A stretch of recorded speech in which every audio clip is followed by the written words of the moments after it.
Hello everyone. सो दोस्तों बहुत स्वागत है, बहुत बहुत शुभकामनाएं उन सभी स्टूडेंट्स को जिनका रिटर्न एग्जामिनेशन क्लियर हुआ है, बीएओ एसडीएओ का। उन स्टूडेंट्स का जिनका किसी भी रीजन से सिलेक्शन नहीं हुआ, मैं आपको एक चीज बताऊं, निराश मत होइए, क्योंकि जो होता है अच्छे के लिए होता है। हालांकि यहाँ पे इस बात को कहना तो बिल्कुल भी सही नहीं लगेगा हमें, क्योंकि हम तो चाहते थे कि सिलेक्शन हो और वही हमारे लिए अच्छा होता, तो ये कैसे मान ले कि जो हुआ वो अच्छा हुआ है। बट दोस्तों, जो हमारी इच्छा के अनुसार नहीं होता, मतलब वो ईश्वर की इच्छा के अनुसार होता है, और ईश्वर हमारे लिए अच्छा ही सोचेगा, देर सबेर कुछ भी हो सकता है। जिन स्टूडेंट्स का सिलेक्शन हुआ है, जिन स्टूडेंट का सिलेक्शन नहीं हुआ है, मैं ये कल से देख रहा हूँ कि सारे स्टूडेंट्स किस पे लगे हुए हैं, कट ऑफ के चक्कर में। देखिए, जिन स्टूडेंट्स का सिलेक्शन हुआ है वो तो कट ऑफ बिल्कुल ना देखें, ना उसके बारे में सोचे, क्योंकि जितना आप सोचेंगे आपके उतने इंटरव्यू के मार्क्स पे इम्पैक्ट पड़ेगा। बस अभी ये सोचिए कि 50 मार्क्स का ही एग्जामिनेशन और वो इंटरव्यू, और मुझे 50 आउट ऑफ 50 लाने हैं। अदरवाइज आप ये सोचेंगे यार 300 समथिंग कट ऑफ है, इतनी कट ऑफ है, उतनी कट ऑफ है, मेरी तो कम हो रही है, तो अल्टीमेटली आपको लगेगा यार मेरे इंटरव्यू में भी क्या ही होने वाला है। ओके। इसलिए कट ऑफ के बारे में मत सोचिए अभी, बिल्कुल बस ये सोचिए कि बस जो है इंटरव्यू है वो पॉजिटिव होके चलिए। जिन स्टूडेंट्स का सिलेक्शन नहीं हुआ है उनके लिए कट ऑफ देखना थोड़ा सा इंपॉर्टेंट है। बट मैं आपको एक चीज बताऊं, कट ऑफ देख के मान लीजिए आपके 1-2 नंबर कम है या 10-15 नंबर भी कम है, तो उसका मतलब ये नहीं होता कि आपने जिसका सिलेक्शन हुआ है उससे कम पड़ा है। कई बार बहुत सारी ऐसी कंडीशन हो जाती है, एग्जाम पॉइंट ऑफ व्यू में हम सही क्वेश्चन को गलत कराते हैं, सेंटर पे देर से पहुंचे, बहुत सारी कंडीशंस हमारे पास होती हैं। अगेन कट ऑफ से बहुत कुछ नहीं होने वाला होता है लास्ट में। बस आप ये देख सकते हैं कि क्या मार्क्स थे और कितने होने चाहिए थे, कितने आपके कम रहे, और अब नेक्स्ट कौन सा एग्जामिनेशन है जिसको आपको फोकस करना है। दोनों ही कंडीशन में कट ऑफ का कोई बहुत मतलब नहीं बनता है, इसलिए ना मैं कट ऑफ डिस्कस करता हूँ, ना मैं करना चाहता हूँ। जब आ ही जाएगी, पोस्ट ही हो जाएगी बीपीएससी द्वारा, तब हम उसको जरूर डिस्कस कर लेंगे। बट उससे पहले कोई इस पे प्रेडिक्शंस वगैरह का गेम नहीं, किसी को मेरे को ना तो ऊपर करना है ना किसी को नीचे करना है, इसलिए अपनी प्रिपरेशन अच्छे से कीजिए। इंटरव्यू की जिन स्टूडेंट का नहीं हुआ, दूसरी जिन स्टूडेंट का इंटरव्यू के लिए सिलेक्शन हो गया है और जिन स्टूडेंट का नहीं हुआ है, अगेन एक चीज बात याद रखनी है, जो हुआ सो हुआ, आप उसको कभी चेंज नहीं कर पाएंगे। बट जो नेक्स्ट मूव है उसको आप बहुत बेहतर कर सकते हैं। दोनों ही टाइप के स्टूडेंट्स को अपने नेक्स्ट मूव को बेहतर करना है, क्योंकि जिनका स्टूडेंट सिलेक्शन अभी इंटरव्यू के लिए भी हुआ है, वो आप समझ जाइए कि 2.5 टाइम स्टूडेंट्स को इंटरव्यू में बुलाया गया है। ये भी एक स्टेज है जिससे बहुत सारे बच्चे बाहर होंगे ना, 50-50 भी नहीं है, उससे भी ज्यादा है। ओके, तो 2.5 टाइम्स बच्चों को बुलाया गया है, थोड़े से कम हमको लग रहे हैं नंबर में। बट आप ये समझिए कंपटीशन है, और इसमें से भी बहुत सारे बच्चे भी बाहर होंगे और बहुत कम बच्चों का सिलेक्शन होगा, तो इसलिए इसको बहुत अच्छे से प्रिपेयर आपको करना है।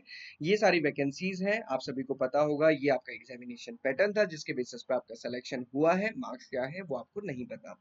इंपॉर्टेंट क्या है, लिखित मार्क्स, लिखित परीक्षा में सफल उम्मीदवारों को 50 अंक के साक्षात्कार के लिए उपस्थित होना ही होना है, इसमें कोई चॉइस नहीं है। और साथ ही साथ अगर किसी ने संविदा पे काम किया है तो 5 मार्क्स उसको पर ईयर के हिसाब से मैक्सिमम 25 मार्क्स मिल सकते हैं, और 75 मार्क्स यहाँ पे रिटर्न प्लस इंटरव्यू का वेटेज रहने वाला है। मैक्सिमम स्टूडेंट्स इसी में होंगे, उसकी टेंशन मत लीजिए आप अभी को। आपको जो टेंशन लेनी है वो आपके 50 मार्क्स है। ओके, मुझे कमेंट बॉक्स में बताइएगा, एक तो अपने रिजल्ट के बारे में, और दूसरा आपकी प्रिपरेशन कैसी चल रही है। अब आई एग्जाम भी आपको हेल्प करेगा इंटरव्यू के लिए, क्योंकि इंटरव्यू एक बहुत क्रूशियल पार्ट होता है। हमने एग्रीकल्चर से रिलेटेड मॉक टेस्ट आपको प्रोवाइड किए थे, प्रीवियस ईयर पेपर प्रोवाइड किए थे, बट साथ ही साथ इंटरव्यू गाइडेंस जो कि एक इंपॉर्टेंट चीज है, वो हम आपको प्रोवाइड करेंगे। कैसे हम ये बाकियों से अलग करते हैं, ये थोड़ा सा आपको समझना है।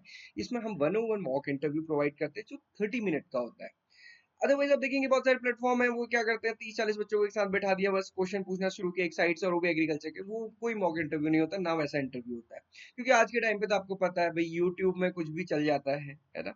बट आपको ये ध्यान रखना है कि आपका इंटरव्यू कौन ले रहा है, पैनलिस्ट में कौन हो सकता है।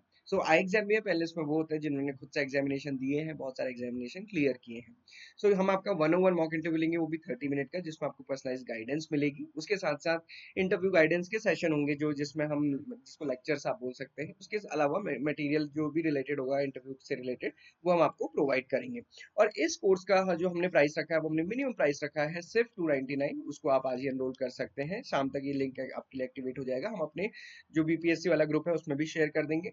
और आप अगर हमारे किसी भी कोर्स में एनरोल्ड है, मैक्सिमम बच्चे एएफओ में, या अभी देख रहे हैं हम यूपी ट्रिपल एस एजीटीए में बहुत सारे बच्चे एनरोल्ड है, तो उन स्टूडेंट्स के लिए जिनका भी यहाँ पे सिलेक्शन हुआ है, आप जस्ट हमें अपना मेल कर दीजिए, रोल नंबर और अपने उसके साथ, हम आपका ये फ्री में इसको बिना किसी कॉस्ट के एक्टिव कर देंगे, और आप इंटरव्यू गाइडेंस वहां से ले सकते हैं। और जो भी स्टूडेंट्स इनरोल नहीं है किसी भी उस प्रोग्राम में, क्योंकि मैक्सिमम स्टूडेंट्स हमारे फ्री मॉक टेस्ट, हमारे मॉक टेस्ट सारे फ्री रहते हैं, तो उनको खरीदने की जरूरत नहीं पड़ती। तो वहाँ पे बहुत सारे स्टूडेंट्स रहते हैं, या यूट्यूब पे आपने हमें फॉलो किया होगा, तो आप वहाँ पे 299 में उस कोर्स को ले सकते हैं। अब इंटरव्यू में कैसे क्वेश्चन पूछे जाते हैं और इंटरव्यू क्या है, इसको समझना है। देखो, इंटरव्यू के लिए वो नहीं पढ़ना है जो आपने ऑलरेडी रिटर्न के लिए पढ़ा है। अदरवाइज तो फिर दोनों में क्या डिफरेंस है? वही बुक्स आप फिर से पढ़ने लग गए एग्रीकल्चर की? नहीं, बिल्कुल नहीं। पढ़ने की अब काम नहीं करना है। अब काम क्या करना है? आपको पर्सनैलिटी पे ध्यान देना है। आपको आंसर पता है, आप उसको डिलीवर कैसे कर रहे हैं। मैं आपसे पूछूं कि बिहार में कौन कौन सी क्रॉप्स ग्रो की जाती है, कौन कौन सी मिट्टी वहां पाई जाती है, कैसे आंसर करेंगे, ये बहुत मैटर करता है। आप सोचेंगे कि इसमें क्या है, ये क्रॉप्स है, आपने माइंड में सोचा पर आपने बोला नहीं। जब तक आप बोल के नहीं देखेंगे तब तक आपको नहीं पता चलेगा, और तब तक आप कॉन्फिडेंस में होंगे। बट जब बोलना शुरू करते हैं ना, हम सीधी सीधी चीज नहीं बोल पाते हैं। ओके, तो ये चीज बहुत इंपॉर्टेंट है, और सबसे आसान तरीका होता है मॉक इंटरव्यूज। तो आपको देने हैं, बहुत सारे मॉक इंटरव्यूज दीजिए। बहुत सारे प्लेटफॉर्म है जहाँ पे आप मॉक इंटरव्यू दे सकते हैं, तो उसमें कोई कमी नहीं करनी है, क्योंकि अल्टीमेटली आपके फ्यूचर का सवाल है। और सबसे इम्पोर्टेंट क्या होता है, मॉक इंटरव्यू के साथ साथ आपको कहीं पे भी लगता है, आप अपने आंसर को रिकॉर्ड कर सकते हैं और उसको सुनिए। मैं तो, मेरे को भाई कई सारे स्टूडेंट्स भेजते हैं कि सर ये हमारा इंट्रो एक बार देख लीजिए कैसा है। तो मैं सबको आंसर करता हूँ, टेलीग्राम में भी चाहे व्हाट्सएप में भी। तो वो भी आप कर सकते हैं। तो ये कैसा टेस्ट है? पर्सनैलिटी का टेस्ट है। सिलेक्शन ऑफ वर्ड बहुत इंपॉर्टेंट होता है यहाँ पे। आपकी नॉलेज से ज्यादा है कि आप कैसे अपने विचारों को व्यक्त करते हैं। Okay, so selection of word, शब्दों का चयन, आपके जो वाक्य हैं वो किस निरंतरता के साथ निकल रहे हैं कि नहीं निकल रहे हैं, ये बहुत इंपॉर्टेंट होता है। एक चीज और इंपॉर्टेंट होती है, हमसे कोई क्वेश्चन पूछा, हम उसका आंसर नहीं दे पाए, नेक्स्ट क्वेश्चन पूछा गया, हम नेक्स्ट क्वेश्चन में पहुंचे ही नहीं, हमारा दिमाग वहीं पिछली में ही हमारी सुई अटकी हुई है, उससे बहुत बड़ा नुकसान होता है। तो ये सारी चीजें हमें तब पता चलती है जब हम इंटरव्यू की प्रैक्टिस करते हैं, और वो इंटरव्यू की प्रैक्टिस बोल के होगी, कभी भी पढ़ के नहीं होगी। ये मैं आपको बता रहा हूँ, क्योंकि जैसा एग्जामिनेशन वैसे आपको प्रिपरेशन करनी चाहिए, सारी चीजें। और जब मॉक इंटरव्यू दें तो सब पे ध्यान दें, आप कैसे तैयार होके आए हैं। कई बार हम देखते हैं मॉक इंटरव्यू स्टूडेंट ऐसे ही आ जाते हैं, अरे ऐसे क्यों आते हैं?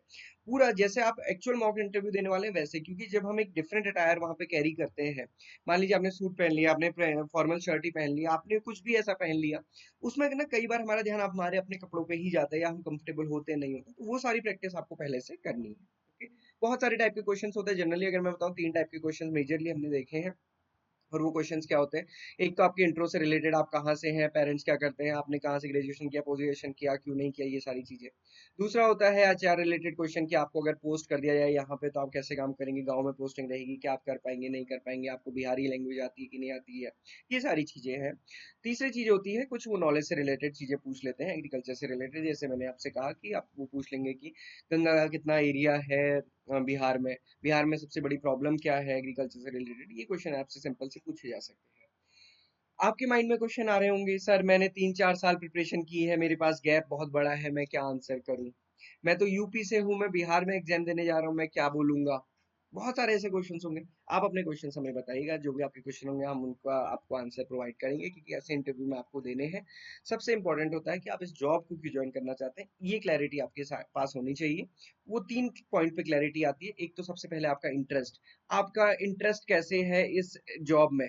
तो वो सिंपल सी चीज होती है, आप ये बताइए, कैसे भी उनको कन्विंस करिए, उसके लिए आंसर अपना फ्रेम कीजिए, बट ये बताइए कि सर क्योंकि मेरा ग्रेजुएशन एग्रीकल्चर में है, या मैंने एग्रीकल्चर बैकग्राउंड को देखा, या एग्रीकल्चर बैकग्राउंड से मेरा इंटरेस्ट है, तो मैंने डिसाइड किया कि मैं अपना करियर एग्रीकल्चर में ही बनाऊंगा, इसलिए मैं इसको ज्वाइन करना चाहता हूँ। ओके, सो ये एक सबसे बड़ी चीज होती है। दूसरी चीज आप बोल सकते हैं, सर मेरा ग्रेजुएशन एग्रीकल्चर में, मेरी नॉलेज मैंने गेन की 12th के बाद, वो मेरी पूरी एग्रीकल्चर है, या 12th से पहले भी एग्रीकल्चर में है, तो मैं अपनी नॉलेज को जो सही लोग हैं वहां तक पहुंचा पाऊंगा, और उसमें ये जो जॉब है ये एक बहुत बड़ा रोल प्ले करती है। तीसरी बात है कि मेरी इसमें अपनी ग्रोथ होगी, एक अच्छी सैलरी, एक अच्छी सोशल रिस्पेक्ट मिलेगी, इसलिए इस जॉब को मैं ज्वाइन करना चाहता हूँ। ये सिंपल से आंसर होते हैं।